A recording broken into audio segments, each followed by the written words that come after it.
بسم اللہ الرحمن الرحیم۔ حضرت مولانا روم رحمۃ اللہ تعالیٰ علیہ اپنی مثنوی شریف کے اندر ایک نابینا سائل و فقیر کا واقعہ نقل فرماتے ہیں کہ ایک فقیر اور سائل تھا جو نابینا تھا، آنکھوں سے معذور تھا۔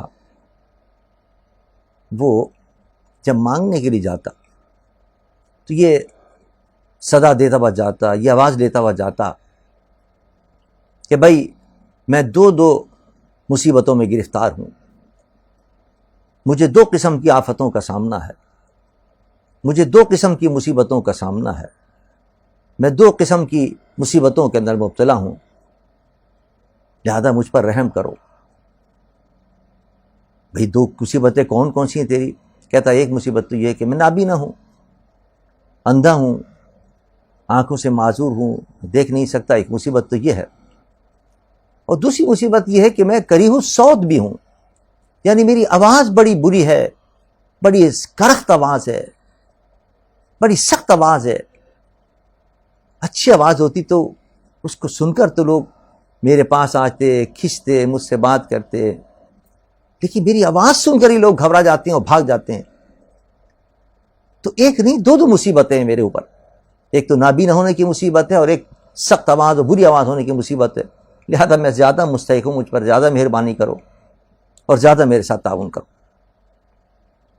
یہ واقعہ مولانا روم رحمۃ اللہ نے نقل کیا اور اس سے ہمیں کچھ سبق دیے۔ پہلا سبق تو یہ دیا، فرماتے ہیں کہ ہمارا عام لوگوں کا بھی یہی حال ہے کہ وہ بھی دو مصیبتوں میں گرفتار ہے۔ پہلی مصیبت کیا ہے کہ اپنے گناہوں کی وجہ سے، اللہ کی نافرمانی کی وجہ سے وہ دل کے اندھے ہو چکے ہیں، ان کو اللہ کے احکامات نظر نہیں آتے، دل کی آنکھ ان کی بند ہو چکی ہے۔ اور پھر دوسری مصیبت یہ ہے ان کی، اور دوسری آفت یہ ہے کہ آواز بھی بری نکل رہی ہے، اسلام کے خلاف باتیں ہو رہی ہیں، گالیاں نکل رہی ہیں، فحش باتیں نکل رہی ہیں، توہین آمیز باتیں نکل رہی ہیں، کسی کی غیبت ہو رہی ہے، کسی پر الزام تراشی ہو رہی ہے، کسی پر بہتان باندھے جا رہے ہیں، کسی کا استہزاء ہو رہا ہے، کہیں قرآن کا مذاق ہو رہا ہے، کہیں کسی آدمی کا مذاق ہو رہا ہے، کہیں دوستوں کا مذاق ہو رہا ہے۔ تو دو مصیبتیں آ گئیں۔ پہلی مصیبت تو یہ تھی کہ دل کی آنکھ بند ہو گئی، دل کا انسان نابینا ہو گیا، بصیرت اس کی ختم ہو گئی۔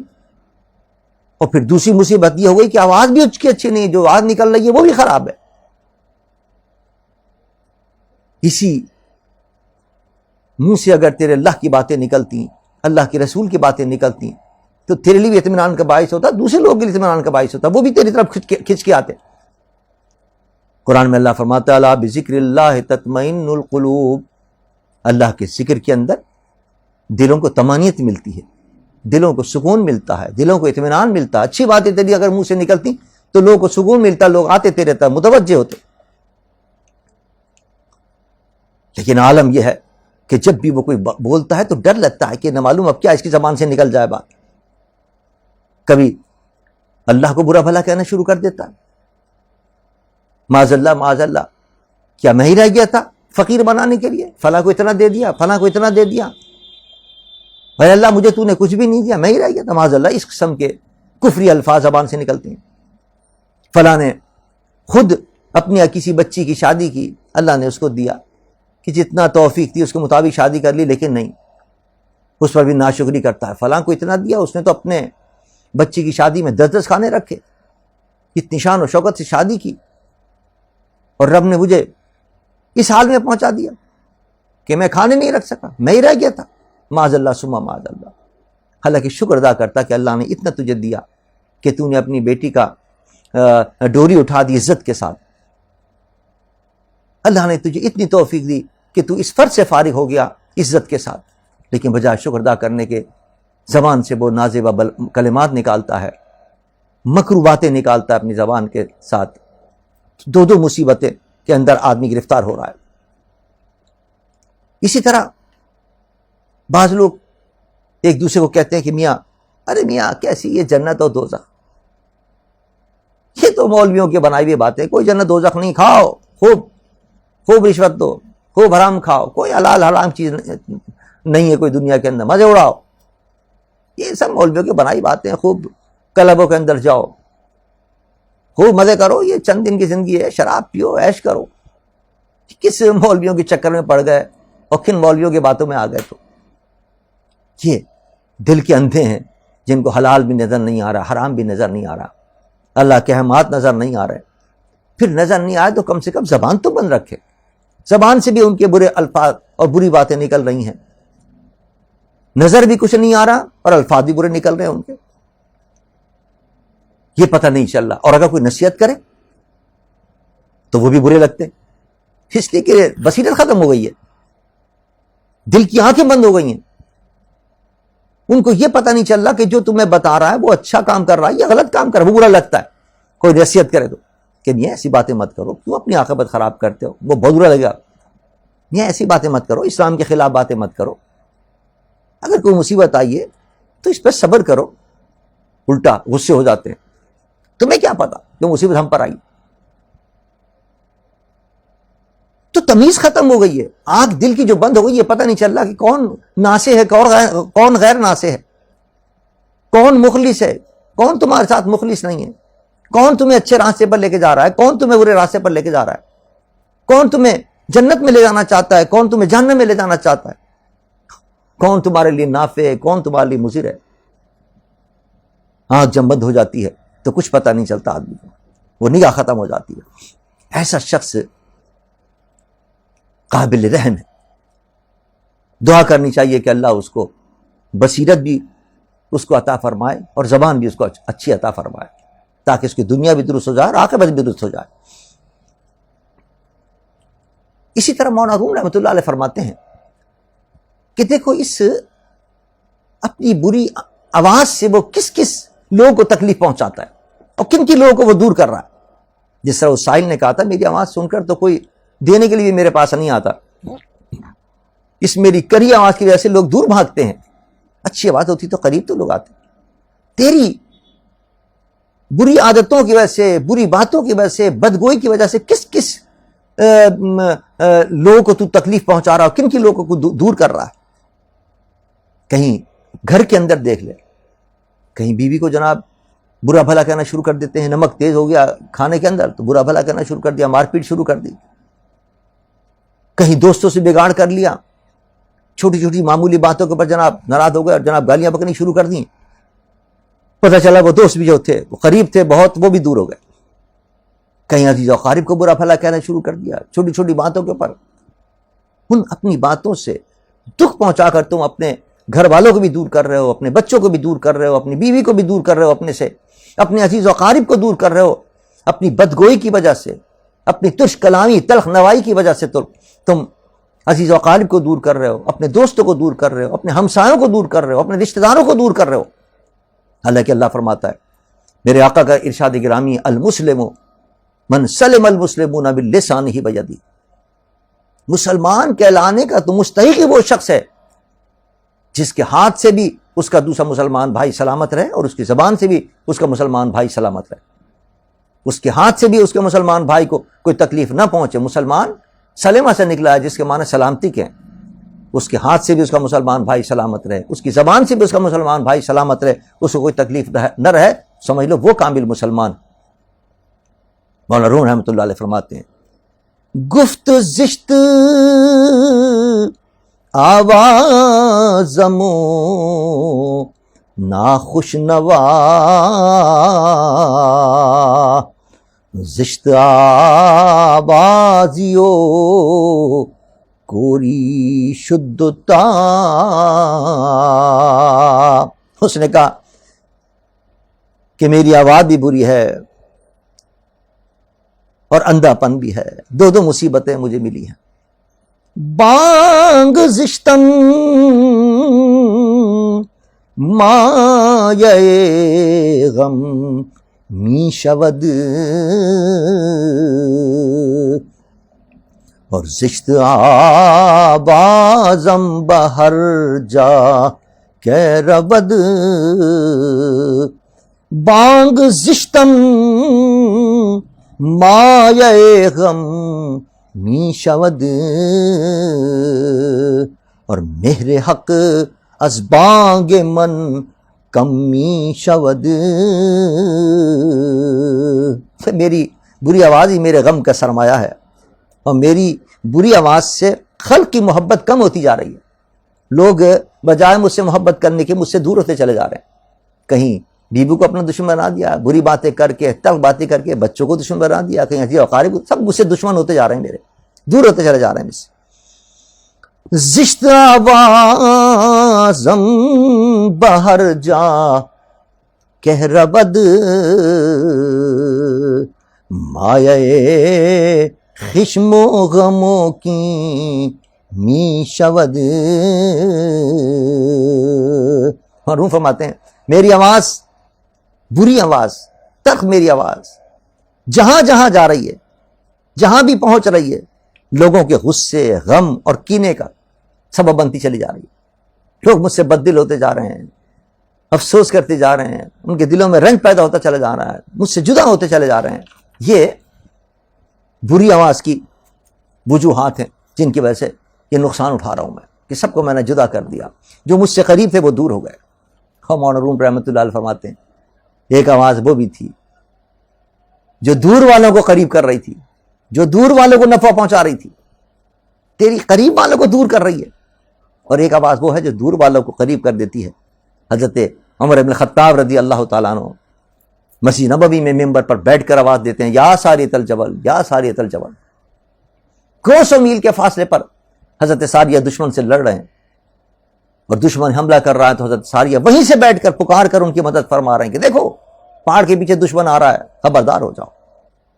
ایک یہ آواز تھی کہ جس نے دور والوں کو بھی قریب کر کے ان کو بھی نفع پہنچا دیا، اور ایک تو ہے کہ قریب والوں کو نقصان پہنچا کر دور کر رہا ہے. دوسرا فائدہ اس واقعے سے مولانا روم رحمۃ اللہ علیہ جو بتانا چاہتے ہیں وہ یہ ہے کہ دیکھو جب آنکھ چلی جائے، جب انسان نابینا ہو جائے تو پھر وہ علاج کے لیے جاتا ہے. کسی آئی اسپیشلسٹ کے پاس جائے گا، کسی آنکھوں کے ڈاکٹر کے پاس، ماہر امراض چشم کے پاس جائے گا، اور اس سے آنکھوں کا علاج کرائے گا کہ تاکہ میری آنکھوں کے اندر روشنی آ جائے، آنکھوں کی بینائی میری درست ہو جائے. تو مولانا روم رحمۃ اللہ علیہ فرماتے ہیں تیری جو دل کی آنکھ بند ہو گئی ہے اور جو تیری دل کی بصیرت ختم ہو گئی ہے، اس کا علاج بھی کرا، اور اس کا علاج اللہ کے ولیوں کے پاس. یہ تیری آنکھ درست کر دیں گے، یہ تیری آنکھوں کی روشنی واپس لائیں گے. کیوں؟ فرماتے ہیں وجہ یہ ہے کہ یہ جو اللہ کے ولی ہوتے ہیں، یہ اولیاء کرام جو ہوتے ہیں، یہ انبیاء کرام کے وارث اور جانشین نہیں ہے. العلماء ورثۃ الانبیاء. اور نبیوں کی شان کیا تھی؟ قرآن میں اللہ فرماتا ہے، حضرت عیسیٰ فرماتے ہیں وَأُبْرِئُ الْأَكْمَحَ وَالْأَبْرَصَ وَأُحْيِي الْمَوْتَىٰ بِإِذْنِ اللَّهِ. حضرت عیسیٰ فرماتے ہیں کہ میں مادر ذات اندھوں کو درست کر دیتا ہوں، ہاتھ پھیرتا ہوں ان کی آنکھوں میں روشنی آ جاتی. ماں کی پیٹ سے جو اندھے پیدا ہوئے ہیں، برس والے ہیں، ان کے ہاتھ پھیرتا ہوں ان کا برس دور ہو جاتا ہے. جو مردے ہیں ان کو میں ٹھیک کر دیتا ہوں بِإِذْنِ اللَّهِ، اللہ کے اذن سے، اللہ کی دی ہوئی طاقت سے میں سب کچھ یہ کر دیتا ہوں. تو حضرت عیسیٰ علیہ السلام مردوں کو زندہ کر دیا کرتے تھے، نابیناؤں کو بینا کر دیا کرتے تھے، ان کی آنکھوں کی روشنی لوٹایا کرتے تھے، ان کی آنکھوں میں نور لے آیا کرتے تھے. تو آج اولیاء کرام جتنے بھی ہیں وہ انبیاء کے وارث ہیں. ان کی بارگاہ میں آ، وہ تیری جو بند دل کی آنکھ ہے اس کو کھول دیں گے. جو تیری بصیرت ختم ہو گئی ہے ان کے پاس آئے گا تو تیری بصیرت لوٹ آئے گی، آنکھوں کا نور لوٹ آئے گا، تیرے دل کی آنکھیں روشن ہو جائیں گی تیری، اور تیرے دل کی جو اندھا پن ہے وہ ختم ہو جائے گا. اس کا علاج واحد یہ ہے کہ اللہ کے ولیوں کی بارگاہ میں حاضری دے، ان کی خدمت میں حاضر ہو. یہ علاج ان کے پاس ہوگا، وہ ہیں دل کے ڈاکٹر، آنکھوں کے، دل کی آنکھوں کے ڈاکٹر. وفی سکرتہم یعمہون. قرآن میں اللہ فرماتا ہے کہ وہ اپنی مستی میں اندھے ہو رہے ہیں، وہ پڑے ہوئے ہیں دنیا کی مستیوں کے اندر، دنیا کی لالچ کے اندر، دنیا کے گناہوں کے اندر اندھے ہوئے ہیں. وہ کچھ نظر نہیں آ رہا ان کو کہ آخرت میں کیا ہونے والا ہے، قبر کا عذاب آنے والا ہے. اس آنکھ کو کھلوانا چاہتا ہے تو اللہ کے ولیوں کے پاس آ، وہ آنکھ کھولیں گے تو پھر تجھے پتہ چلے گا کہ کس کام میں تو لگا ہوا تھا اور کس کام سے تجھے ہٹنا چاہیے، اور پھر تجھے پتہ چلے گا کہ قبر کی منزل سامنے ہے، عذاب سامنے ہے، اس سے بچنا ہے۔ یہ اسی وقت آئے گا، اور یہ اسی وقت صورت پیدا ہوگی جب تیری دل کی آنکھ کھلے گی، اور دل کی آنکھ اللہ کے ولیوں کی بارگاہ میں کھلے گی۔ اس واقعے سے مولانا ایک اور سبق بھی دینا چاہتے ہیں۔ فرماتے ہیں دیکھو، انسان جب حرام کھاتا ہے، سود کا پیسہ کھا رہا ہے، رشوت کا پیسہ کھا رہا ہے، کرپشن کا پیسہ کھا رہا ہے، تو اس کھانے کے بعد جب اس کی وہ آواز نکلتی ہے، اور جب وہ اللہ کی بارگاہ میں تو دعا کرتا ہے، تو وہ دعا اللہ کی رحمت کو قریب نہیں کرتی، وہ تیری آواز اللہ کی رحمت کو دور کر دیتی۔ حالانکہ دعا تو اللہ کی رحمت کو قریب کرنے والی ہے۔ جس طرح اس سائل کی پکار اور اس کی آواز لوگوں کو قریب کرنے کے بجائے دور کر دیتی تھی، اس سے متنفر کر دیا کرتی تھی، تیری جو دعا ہے، تیرے جو اچھے الفاظ ہیں، وہ بھی اللہ کی رحمت کو قریب نہیں کر رہے، دور کر رہے ہیں۔ وجہ سمجھ، اس کی وجہ یہ ہے کہ تیرے جسم کے اندر جو ہے حرام ہے، سود کے پیسے سے، حرام کے پیسے سے، رشوت کے پیسے سے، کرپشن کے پیسے سے۔ جب تو کھا کر دعا کرے گا تو وہ دعا قبول نہیں ہوگی، وہ اللہ کی رحمت کو قریب نہیں کرے گی، اللہ کی رحمت کو دور کر دے گی وہ تیری آواز، وہ نامقبول آواز ہے تیری۔ اگر تو چاہتا ہے کہ تیری آواز قبول ہو جائے، یا آواز اللہ کی رحمت کو قریب کرنے والی ہو، تو پھر رشوت کا پیسہ چھوڑ، حرام کے پیسہ چھوڑ، پھر جو دعا کرے گا اللہ کی بارگاہ میں قبول ہو۔ دیکھیے یہی وجہ ہے، ایک حدیث مبارک کے اندر آتا ہے، اگر ایک لقمہ بھی چلا جائے حرام کا تیرے پیٹ کے اندر تو 40 دن کی نماز قبول نہیں ہوتی۔ ایک حرام لقمہ کہ جائے کہ جو دن اور رات حرام کھاتے رہیں، پھر وہ دعا کریں تو اللہ دعا کب قبول ہوگی ان کی؟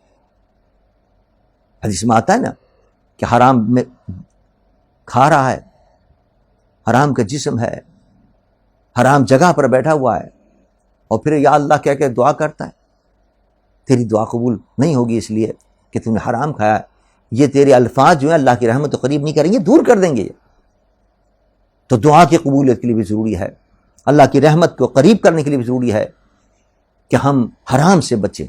حرام سے بچ کر جب دعا کریں گے اللہ کی بارگاہ میں، تو وہ دعا ہماری قبول ہوتی چلی جائے گی، اور اللہ کی رحمت ہم سے قریب ہوتی چلی جائے گی۔ اسی طرح گالیوں سے بچیں، غیبت سے بچیں، علماء کی توہین سے بچیں۔ جب ان بری باتوں سے تم پرہیز کرو گے تو تمہاری دعائیں قبول ہوں گی اللہ کی بارگاہ کے اندر، اللہ سے تم قریب ہوگے، اللہ کے رسول سے تم قریب ہوگے۔ اور اگر یہ تمہاری زبانوں پر چیزیں بری رہیں تو پھر یہ بری آوازیں ہوں گی تمہاری، اور پھر اللہ اور اللہ کے رسول سے بھی تم دور ہوتے چلے جاؤ گے۔ اللہ تعالی ہمیں اور آپ کو سب کو اچھے اخلاق، اچھی عادات کی توفیق عطا فرمائے، تاکہ اس کی رحمت ہم سے قریب ہو جائے۔ وما علینا الا البلاغ المبین۔